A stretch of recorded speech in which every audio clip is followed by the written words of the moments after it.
Et si je vous disais que vous ne brûlez presque jamais de graisse, même quand vous pensez faire tout correctement? Beaucoup de personnes réduisent les portions, font du sport, sautent des repas, et pourtant la graisse reste. Pourquoi? Parce que le corps suit des règles biologiques précises que presque personne ne vous explique. Dans cette vidéo, vous allez comprendre exactement à quel moment le corps commence réellement à brûler des graisses et pourquoi le simple fait de manger moins ne suffit pas toujours.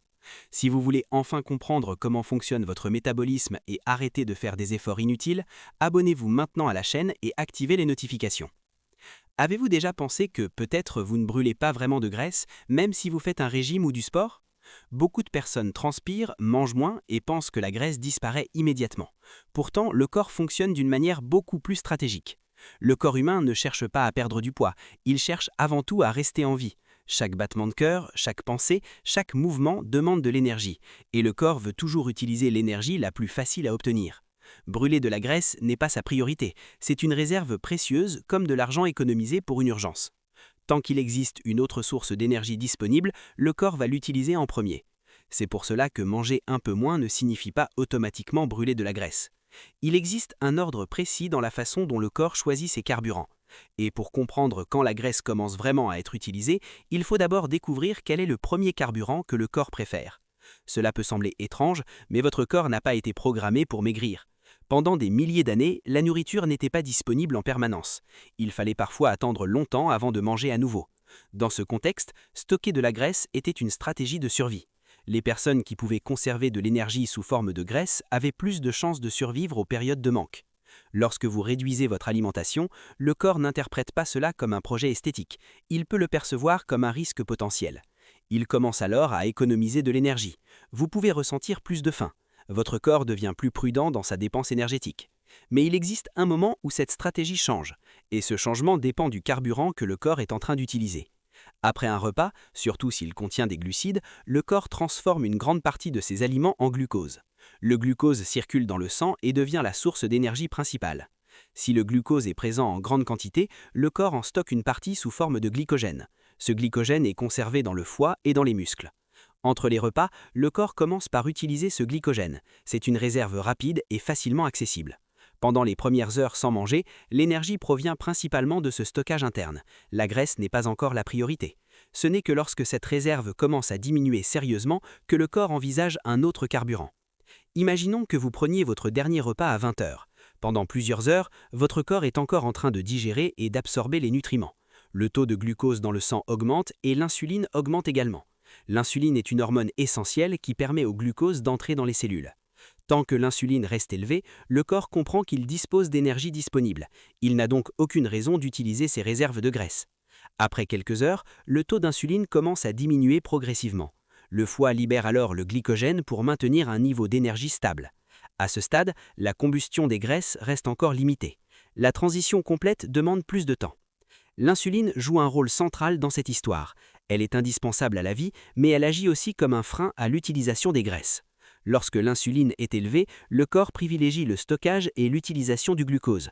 La libération des graisses reste bloquée. Si vous mangez fréquemment tout au long de la journée, même en petite quantité, l'insuline peut rester relativement élevée. Dans ces conditions, le corps continue d'utiliser le glucose comme carburant principal et la graisse reste en réserve. La véritable question est donc la suivante. Combien de temps faut-il pour que l'insuline baisse suffisamment et que la graisse devienne enfin la source d'énergie dominante? Après plusieurs heures sans manger, les réserves de glycogène diminuent progressivement. Le corps commence à sentir que la source d'énergie rapide devient limitée. À ce moment précis, une transition discrète commence. Le taux d'insuline continue de diminuer et une autre hormone augmente. Il s'agit du glucagon dont le rôle est de libérer l'énergie stockée. Le corps entre alors dans une phase d'adaptation. Il ne peut plus compter uniquement sur le glucose circulant dans le sein. C'est ici que la graisse commence doucement à être mobilisée. Pas encore comme source principale, mais le processus est lancé. Ce passage ne se produit pas à une heure fixe pour tout le monde. Il dépend du métabolisme, de l'activité physique et des habitudes alimentaires. Le foie agit comme un centre de contrôle métabolique. Il agit comme un centre de contrôle métabolique. Lorsque le glycogène diminue, le foie commence à transformer certaines molécules issues des graisses en énergie utilisable. Ce processus demande un ajustement enzymatique précis. En parallèle, le foie peut aussi produire un peu de glucose à partir d'autres sources, comme certains acides aminés. Cela permet de maintenir un équilibre stable dans le sang. Mais si la période sans nourriture se prolonge, le corps comprend qu'il doit utiliser davantage les graisses. C'est alors que la véritable bascule métabolique commence à prendre forme. Quand l'apport alimentaire reste absent, le corps devient plus stratégique. Il réduit légèrement certaines dépenses énergétiques non essentielles. Vous pouvez ressentir un peu moins d'énergie ou une sensation de calme plus marquée. Ce n'est pas un dysfonctionnement, c'est une adaptation. Le métabolisme ne s'arrête pas, mais il devient plus efficace. Il apprend à utiliser les réserves disponibles avec prudence. Cette phase est mal comprise. Beaucoup pensent que le corps bloque la perte de graisse.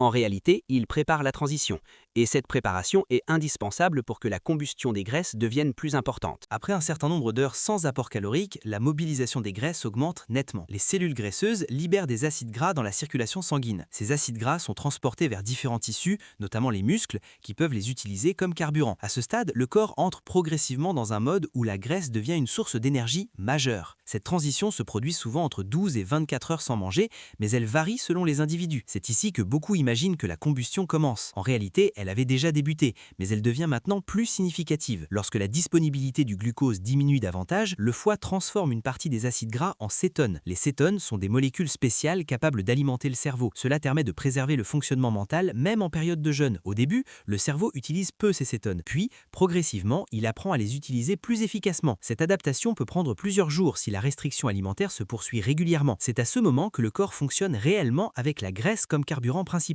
Mais certaines personnes n'atteignent jamais cette phase optimale, et vous allez comprendre pourquoi dans la dernière partie. Toutes les personnes ne passent pas à la combustion des graisses au même rythme. Le métabolisme dépend de nombreux facteurs, comme l'alimentation habituelle, le niveau d'activité physique et la sensibilité à l'insuline. Une personne qui consomme souvent des sucres rapides maintient son taux d'insuline plus élevé au quotidien. Son corps reste habitué à utiliser principalement le glucose. À l'inverse, quelqu'un qui espace naturellement ses repas ou qui limite les glucides peut basculer plus rapidement vers l'utilisation des graisses. La masse musculaire joue aussi un rôle important. Les muscles consomment plus d'énergie et facilitent l'utilisation des acides gras. Ce décalage explique pourquoi deux personnes peuvent jeûner le même nombre d'heures et ne pas vivre la même réponse métabolique. L'activité physique influence fortement la transition vers la combustion des graisses. Lorsque vous bougez, vous videz plus rapidement vos réserves de glycogène. Une marche rapide, un entraînement musculaire ou un effort d'endurance peuvent accélérer l'utilisation du glucose stocké. Quand ces réserves diminuent plus vite, le corps doit s'adapter plus tôt et mobiliser davantage de graisse. Cependant, un exercice très intense peut aussi augmenter temporairement le stress hormonal, ce qui peut influencer l'appétit et la récupération. L'équilibre reste donc essentiel. Une activité régulière et adaptée favorise la flexibilité métabolique. Beaucoup de personnes mangent tard le soir sans y prêter attention. Un repas riche en glucides avant le coucher maintient l'insuline élevée pendant plusieurs heures. Cela retarde le moment où le corps peut commencer à mobiliser les graisses pendant la nuit. Or, la nuit représente une période naturelle de jeûne. C'est un moment stratégique pour permettre à l'insuline de baisser. Si cette fenêtre est constamment réduite par des collations tardives, la transition vers la combustion des graisses devient plus difficile. Parfois, un simple ajustement de l'heure du dernier repas peut faire une différence significative. La réponse dépend du contexte, mais en général, la mobilisation des graisses commence à augmenter après environ 12 heures sans apport calorique. Entre 16 et 24 heures, l'utilisation des graisses devient plus importante pour de nombreuses personnes. Cependant, brûler des graisses ne signifie pas nécessairement perdre du poids immédiatement. Il faut aussi considérer l'équilibre global sur plusieurs jours. Ce processus n'est pas un interrupteur qui s'allume soudainement, c'est une transition progressive. Le véritable déclencheur ne réside pas uniquement dans le nombre d'heures, mais dans l'environnement hormonal du corps. Le facteur le plus important est la baisse suffisante et stable de l'insuline. Sans cette condition, la graisse reste difficilement accessible. La fréquence des repas, la qualité des aliments et le niveau d'activité physique influencent directement cet environnement hormonal. Le corps doit se sentir en sécurité pour libérer ses réserves. Il doit comprendre qu'il peut utiliser la graisse sans danger. Brûler des graisses de manière efficace repose donc sur une combinaison de temps, d'habitude et d'adaptation métabolique. La question n'est pas seulement combien d'heures vous restez sans manger, mais dans quel état hormonal votre corps se trouve lorsqu'il le fait. Maintenant, vous savez que brûler des graisses n'est pas une question de hasard ni seulement de volonté, c'est une question de compréhension biologique. Si cette vidéo vous a aidé à voir votre corps différemment, imaginez ce que vous pourriez accomplir en appliquant ces principes chaque jour. Abonnez-vous à la chaîne pour continuer à découvrir comment fonctionne réellement votre métabolisme et laissez un commentaire en me disant combien d'heures vous restez généralement sans manger. Votre transformation commence par la connaissance et aujourd'hui, vous avez déjà fait le premier pas.